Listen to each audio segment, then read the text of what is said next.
Well, good morning. Welcome. You join me from the cockpit of the Tenere 700. And crikey, it's good to be back on your own bike. I mean, don't get me wrong, I enjoy riding these other bikes, but this is my bike, and I'm used to it, and I know its foibles.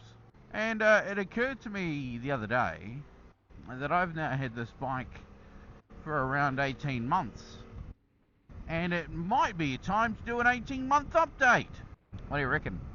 It'll be a short video because not a heck of a lot has changed. I put the low seat on it, I lowered the suspension, or I used the lowering links to lower the bike, so I can now get both toes on the ground. Oh, she's all go this morning. The muffler's been bent a few times. I'm not massively fussed on that muffler hanger scenario situation, but you know about that. And the other thing that still kind of irritates me, but I'm getting used to it, is the fuel light. Starts telling you got low fuel and you've got at least 100 k's left in the tank. Done a bit of road tripping on this bike. Yeah, it's nice. It's a little bit breezy at times. Screen is lower than I would like it.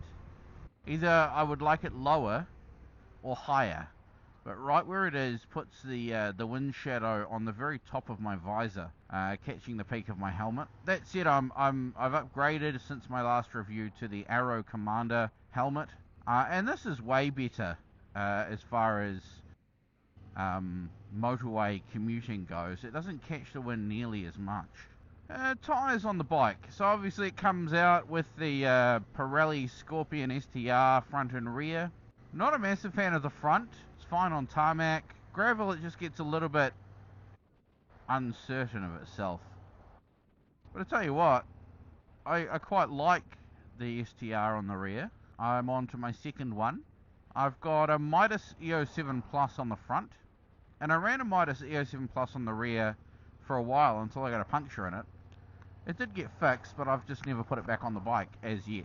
Definitely a much better off-road tyre, that Mitas. But that said, these Scorpions, STRs, I've been surprised at where I can go with them. And people have been surprised that I'm still running the rear. I did all that super difficult stuff up Odlands Road with the STR on the rear. I also did the Yamaha Adventure ride, day 3. Some pretty difficult riding in there, to be fair.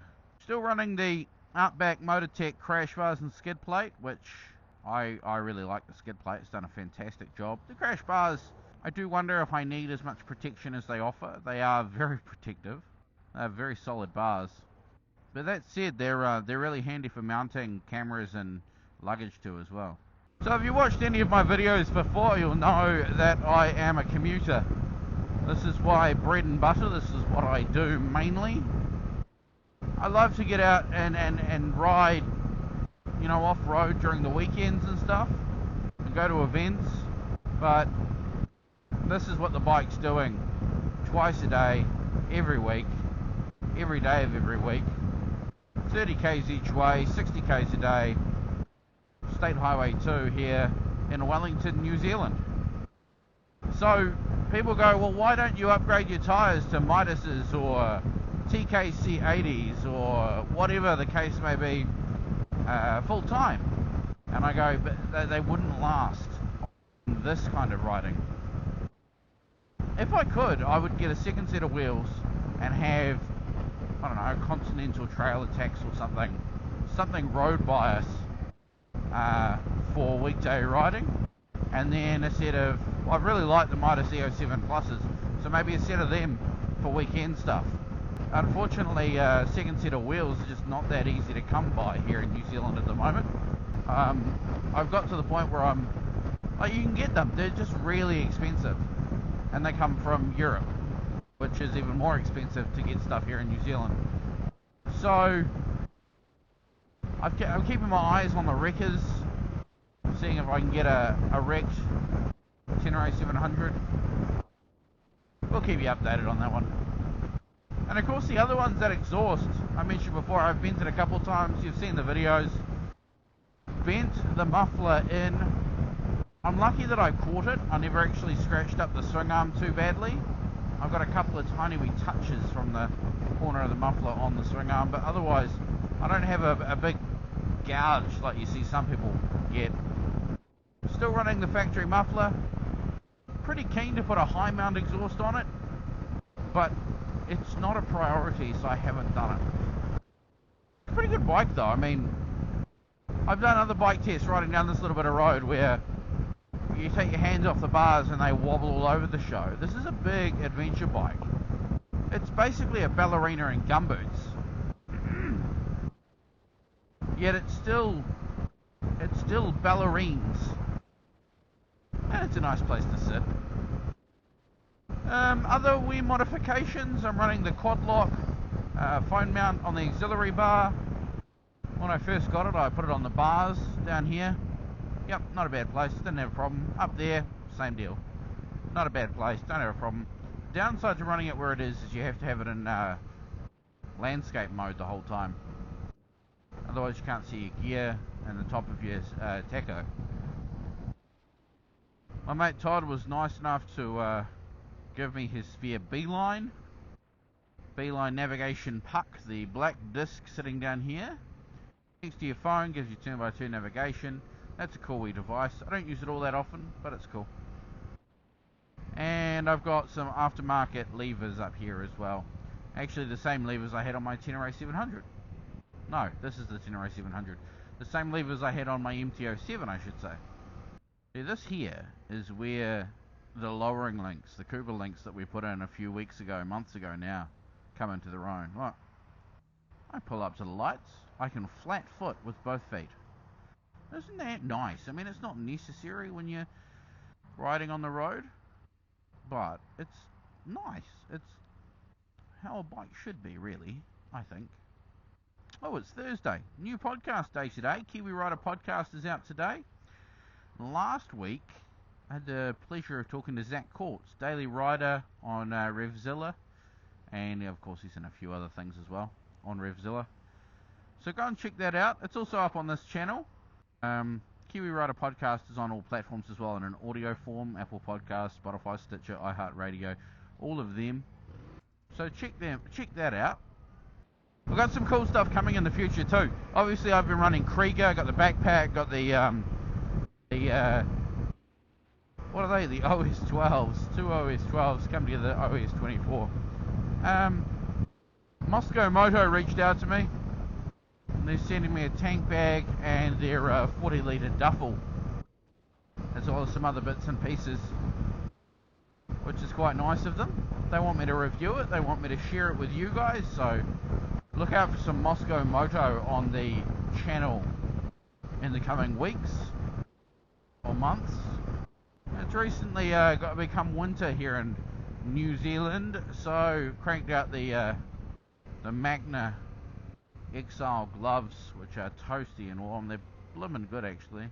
They're a bit too hot for adventure riding sometimes, but from getting from one area to another, trail riding, getting from one trail to another I should say, doing the motorway stuff, they're brilliant. My hands are actually quite warm right now.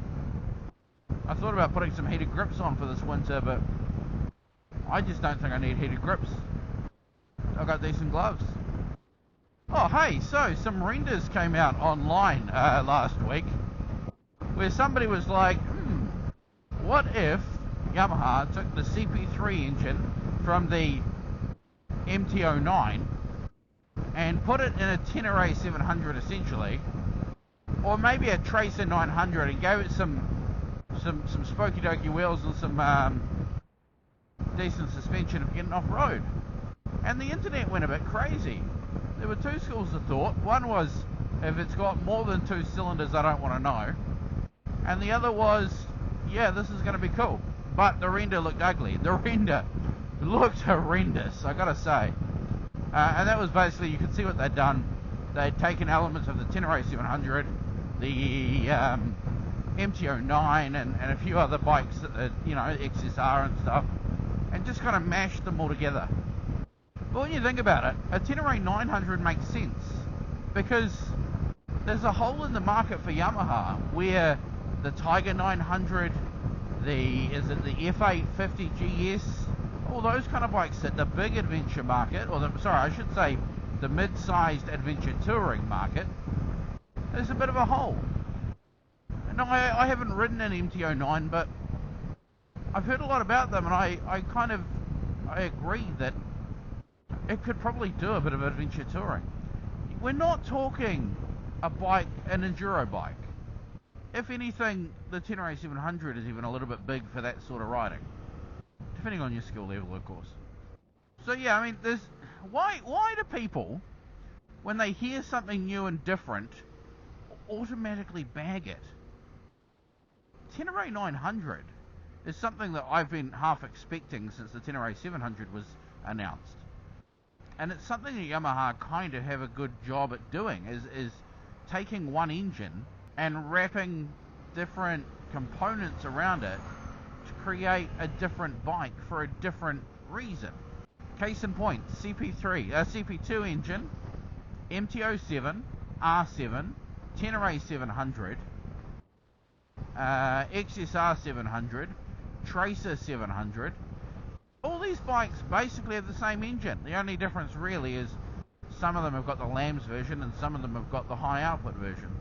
So a Tenere 900, to me, makes a lot of sense, and I want to see it, and I want to ride it, and I'm probably going to want one. Especially since the Tenere, the Super Tenere, the 1200cc, I don't think it's made anymore. There might be still some units floating around dealers, but we don't have a big offering from Yamaha like that anymore. And let's be fair, if the Tracer 900 with that CP3 engine is good enough for the New Zealand police, then who are we to say nah, I don't like it, it's not what I thought, it's not my cup of tea, I wouldn't buy one. Well, you're a KTM rider anyway, aren't you? Yeah, exactly. It's one thing that really annoys me about motorcyclists is we're so polarized, we're so divided. I mean, we all ride motorbikes, but I ride a KTM. Nah, I ride a BMW, and I'm covered in climb, and I've never taken my bike off-road. There's all those stereotypes, but at the end of the day, why can't we all just come together? Come together! You know? Do you get me? Do you feel me? Are you picking up what I'm putting down? We all love the same thing. Slightly different if you're an adventure rider versus a sport bike rider, but end of the day, we all get on two wheels and with semi-inadequate safety gear barrel down the road at 100 kilometers an hour on a crotch rocket. Anyway, long story short, that was a bit of a rant. Tenere 900. Sounds like the rumours are that Yamaha are working on it, and I'm all for it. And Yamaha, if you're seeing this video, I want to ride it. I need to ride it. Check out the Instagram, T7Adventures, see what we can do for you. And if you haven't checked out the Instagram, T7Adventures, get on there. It's kind of the #1 place we connect with people. It's there's a lot of content going out there. I try and get something up every day, whether it be a photo or a reel or whatever. Anyway, team, that's pretty much me. If you like what we're putting out, please do hit that like button, hit that subscribe button, ring the bell, keep up to date with notifications. Thanks very much for watching, and we'll catch you next